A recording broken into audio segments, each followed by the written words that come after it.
Hello everyone who has come and listened, I am Jay. Today I would like to tell you a story. A 7-year-old girl asked Trump about faith. His answer made her cry. Please listen. Trump's visit and a question no one saw coming. The evening air in Savannah, Georgia carried a crisp autumn chill as people poured into St. Mark's Church, eager for the event. Inside the fellowship hall, the wooden pews were packed, the room buzzing with quiet conversations and the occasional laughter of children. Some were longtime churchgoers, others were curious visitors, but nearly everyone had come for the same reason. Donald Trump was speaking tonight. The former president had been invited for a faith-based community event, a chance to address family values, leadership, and the role of faith in America. Organizers expected a routine speech, one filled with his usual charisma and humor, maybe even a few political jabs. But in the back of the room, 7-year-old Jolie had something else on her mind. Seated between her mother, Emma, and an elderly church member, Jolie clutched a worn, leather-bound Bible to her chest. It had once belonged to her grandmother, a woman who had filled Jolie's world with bedtime prayers, Sunday hymns, and gentle reassurances that God was always listening. But Grandma wasn't here anymore. Since she had passed, Jolie had been left with a question that no one could quite answer. As Trump took the stage, the room erupted into applause. He greeted the crowd, cracked a joke about how packed the church was, and began his speech. But Jolie barely heard him. Her fingers traced the faded gold lettering on her Bible as her heart pounded.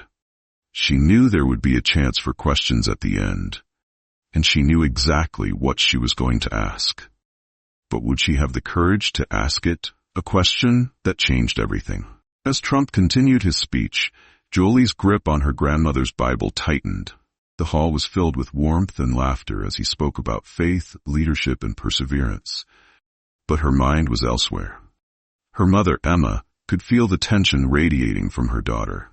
She placed a gentle hand on Jolie's back, whispering, "Sweetheart, you don't have to ask if you don't want to." But Jolie did want to. Ever since her grandmother passed away, she had struggled to understand why. The woman who had told her that God was always listening, why hadn't he answered when Jolie had prayed for more time? She had asked her mother, her pastor, even the Sunday school teacher, but no answer had felt right. So when she found out that Donald Trump, a man who had led a nation, faced hardships, and always spoke with confidence, would be visiting their church, she knew she had to ask. As Trump finished speaking, the room erupted in applause. He smiled, nodded toward the pastor, and gestured to the audience. "All right," he said, his voice filling the hall. "Let's take some questions." A few hands shot up immediately. Business owners, local leaders, parents. The first few questions were about policy, the economy, and the future of America. Trump answered each with his usual energy, pausing every so often to crack a joke that sent waves of laughter through the crowd. Jolie's heart pounded in her chest as she slowly raised her hand.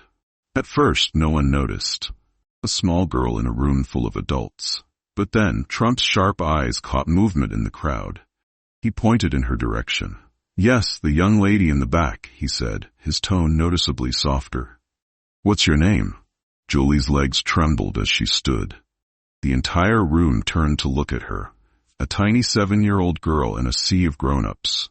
She swallowed hard, glancing at her mother, who gave her a reassuring nod. Taking a deep breath, she clutched her Bible tighter and spoke, her voice small but steady. "Mr. Trump, what does God mean to you?" A hush fell over the room. The shift was immediate. The casual atmosphere vanished. The audience members, who had moments ago been laughing and nodding, now sat frozen in place. Trump's usual quick-witted responses, the sharp comebacks he was known for, none of them came. He looked at Jolie, then at the Bible in her hands. Something in his expression changed. The cameras recording the event zoomed in, sensing the significance of the moment. Some in the audience exchanged glances, others leaned forward, waiting. For the first time that night, Donald Trump was silent. And in that silence, Jolie's question echoed louder than anything else in the room. A silence that spoke volumes. The hush in the church hall was so profound that even the flickering of the old fluorescent lights seemed deafening. Every eye was locked on Donald Trump, waiting for his answer. Jolie, standing with her grandmother's Bible clutched to her chest, felt her own heartbeat pounding in her ears. Trump, the man known for his quick wit and unshakable confidence, simply stared at her. His lips parted slightly, but no words came out. It was a moment unlike any other in his public life. He was caught off guard, not by a reporter's ambush or a political opponent's attack, but by a 7-year-old girl who had asked him something no one else ever had. Emma, Jolie's mother, felt her breath catch in her throat. Had they made a mistake coming here? Had she allowed her daughter to step into a moment too big for her? The tension in the room thickened as seconds dragged on like minutes. Some audience members exchanged glances, others leaned forward in anticipation. A man near the front folded his arms, nodding slightly, as if impressed by the weight of the question. Even the pastor, seated on the stage behind Trump, looked at him with quiet expectation. Trump finally exhaled and leaned forward slightly, resting his hands on the podium. His voice, when he spoke, was softer than usual. No bravado, no grandstanding. "That's a big question," he admitted, shaking his head slightly. "And to be honest, it's not one I always had an answer to." The room remained silent. Not even the shifting of chairs or the quiet hum of an air vent could break the spell that had settled over the gathering. Jolie's fingers curled tighter around the worn leather cover of the Bible, but she held Trump's gaze, unflinching. "When I was a kid," Trump continued, his voice carrying a different tone now, one of reflection. "I went to church every Sunday with my mother and father. I remember sitting in those pews, listening to the sermons, and wondering if God was actually listening to me." He chuckled softly, shaking his head. "I used to think faith was something you just had or didn't have, that if you prayed hard enough, you'd get what you wanted. But that's not how it works." He glanced at Jolie again, his expression uncharacteristically open. "As I got older, life threw challenges at me. I lost people I cared about. I made mistakes. There were times I thought maybe God had stopped listening. Maybe he wasn't there at all." A murmur rippled through the crowd. It was rare, almost unheard of, for Trump to speak with this level of honesty, this raw vulnerability. The cameras, the reporters, even his own team froze, as if afraid that moving would break the moment. Jolie, her young mind working to absorb every word, tilted her head slightly. "And what did you do?" she asked softly. Trump paused again. His fingers lightly tapped the podium as he thought. "I kept going," he said finally, "because faith isn't about knowing everything. It's about believing even when you don't see the whole picture." A quiet sniffle was heard from somewhere in the room. Emma glanced around and saw an older woman in the third row wiping away a tear. Others weren't far behind, subtly dabbing at their faces. Trump straightened up slightly. His voice gained strength. "God, to me, is the reason I keep climbing the ladder, even when I don't know what's at the top. The reason I don't stop, even when things feel impossible." His eyes locked onto Jolie's again, deep, unwavering. "He's the reason you're here tonight, Jolie. The reason you had the courage to stand up and ask a question that most adults are afraid to answer." Jolie's grip on her Bible loosened slightly. Something warm settled in her chest, a feeling she hadn't had since her grandmother passed. But before she could say anything, before the audience could even process what had just happened, something unexpected occurred. A man sitting near the back stood up suddenly. His voice, rough yet steady, broke through the stillness. "Mr. Trump," he said, "I've spent years wondering if God even cares about men like me. Tonight, I think I finally understand that he does." A wave of emotion swept through the room. The once divided crowd, men and women from all walks of life, with different beliefs, different struggles, had found something in common in that moment.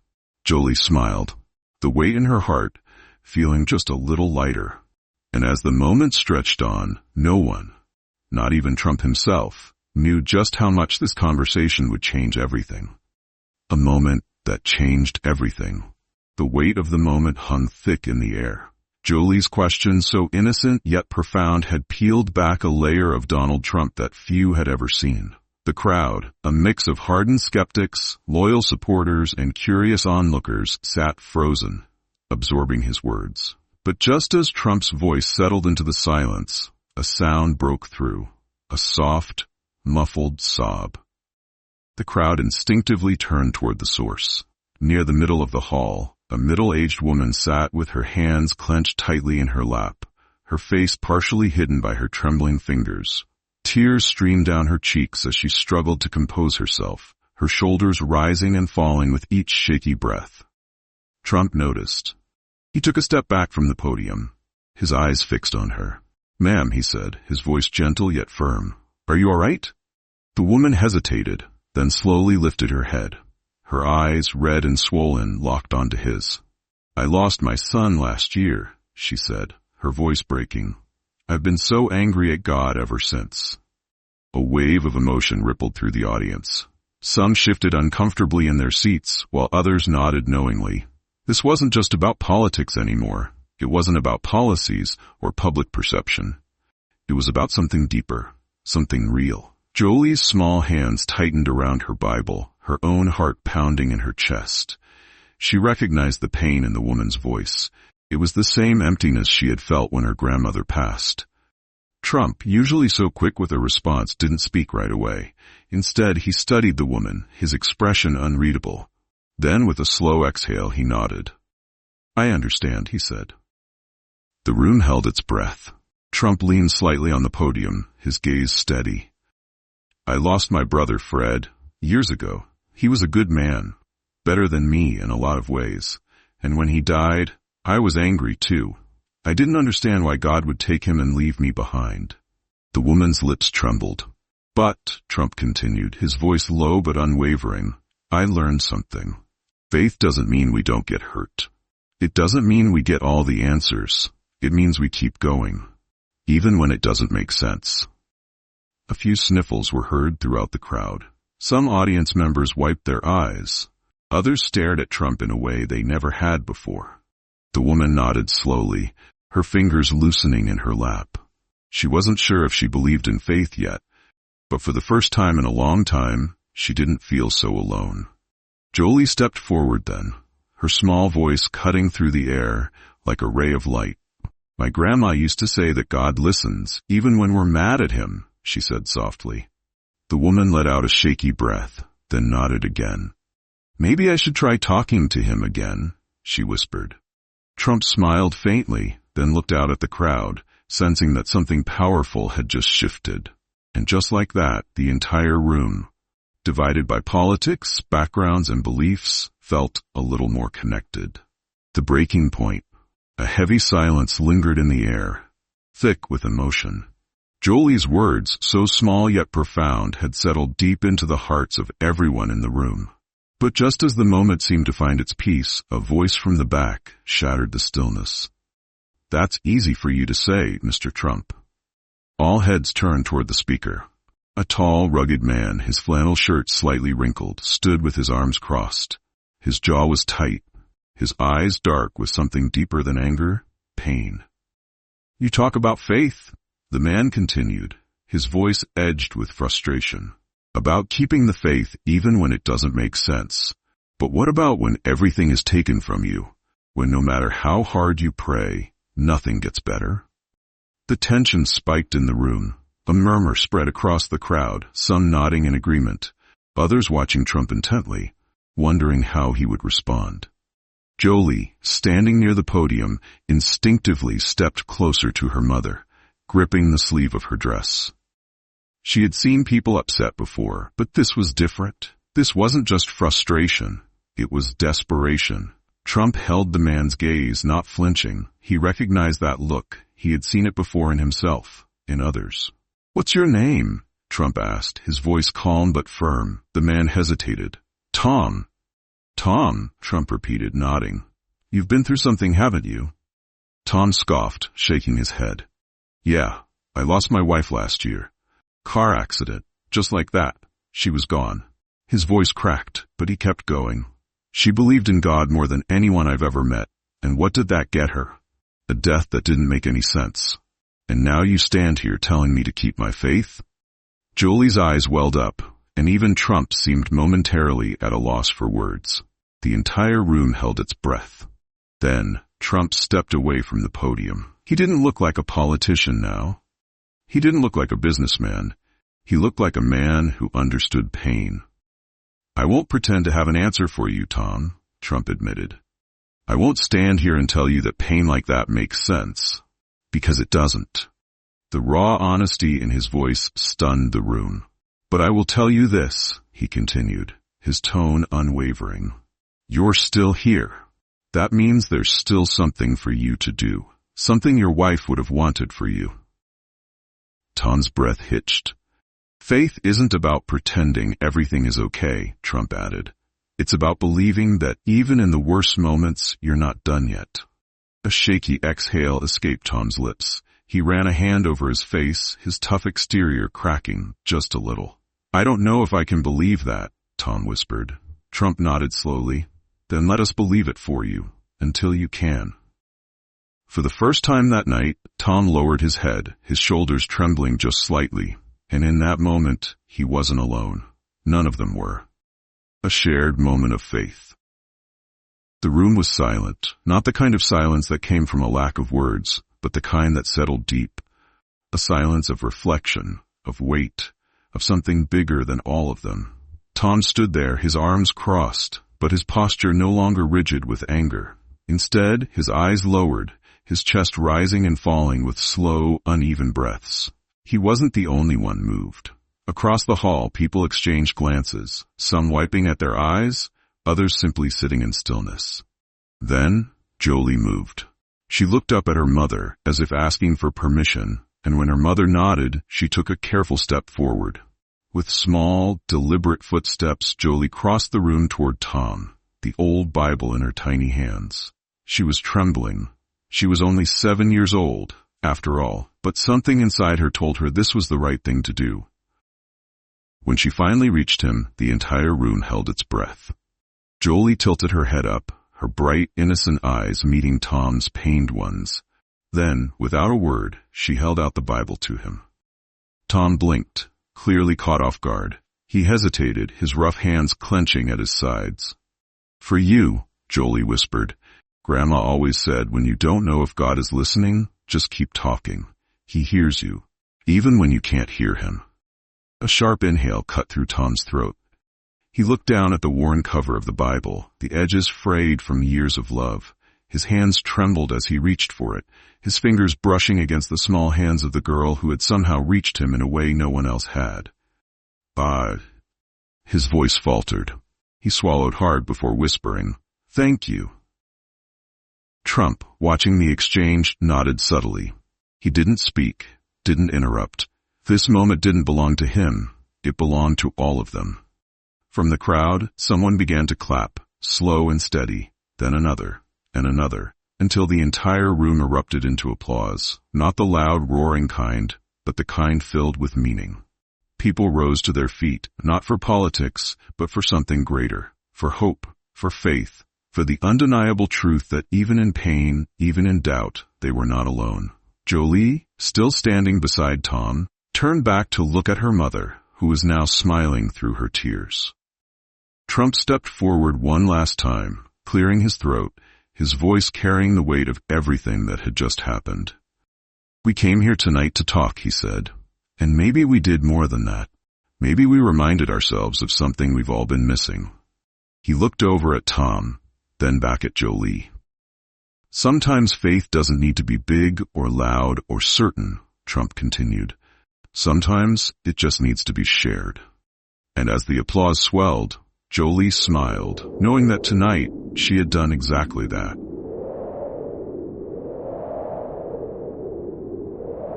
Thank you for listening. Don't forget to like, share, and leave comments for the story.